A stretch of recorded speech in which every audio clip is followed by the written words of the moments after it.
কয় যে হুজুর ওয়াজ শুনতে খারাপ লাগে না, কিন্তু গান যখন শুনি তাও মজা লাগে, মসজিদও ভালো লাগে, সিনেমাও খারাপ লাগে না। আছেন এরকম লোক? আছে। এটা কেন? এটা হলো এই জন্য যে ইমানের মধ্যে জং ধরে গেছে। সাপে যদি রাত্রে কামড়ায়, রাতের বেলায় সাপে কামড়াইছে,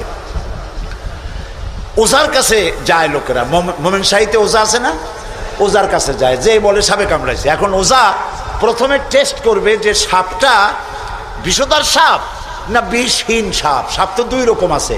যে সাপে কামড়াইলে তাৎক্ষণিকভাবে লোক মারা যায়, ওই সাপরে মোমেন শাহীতে কি বলে? কি বলে? গোখরো সাপ। আর যেটা দেখতে খুব রং ছং মোটা টোটাও আছে কিন্তু কামড়াইলে কিছু হয় না, ওইটা কি? জোড়া সাপ। এখন জোড়া সাপ না গোখরো সাপ কামড়াইলে কোনটায় দেখে তো নাই। এটা বোঝার জন্য ওঝা করে কি, সাপে দংশিত ব্যক্তির জিহ্বায় উপরে লবণ এবং ঝালওয়ালা মরিচ এগুলো দিয়ে দেয় জিহ্বার মধ্যে। যদি সে বলে পানি পানি লাগে, যত মরিচ দেয় তত কয় পানি পানি লাগে, তাহলে বুঝতে হবে বিষধর সাপে দংশন করেছে।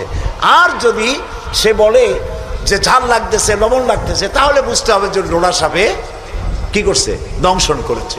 এটি হলো সাপ যদি বিষধর হয়, তো বিষধর সাপের বিষে সর্বপ্রথম যে কাজটা করে সেটা হলো জিহ্বার স্বাদকে নষ্ট করে দেয়। মানুষের ইমানের জন্য সব থেকে বিষাক্ত সাপ হলো শয়তান। এ যখন মানুষকে ওয়াসওয়াসা দেয়, আর শয়তানের ওয়াসওয়াসা যখন মানুষ পড়ে যায়, তখন তার ইমানের স্বাদ নষ্ট হয়ে যায়। তখন সিনেমাও ভালো লাগে, মসজিদও ভালো লাগে, ওয়াজও ভালো লাগে, গানও ভালো লাগে। এটি হলো অসুস্থ দিক।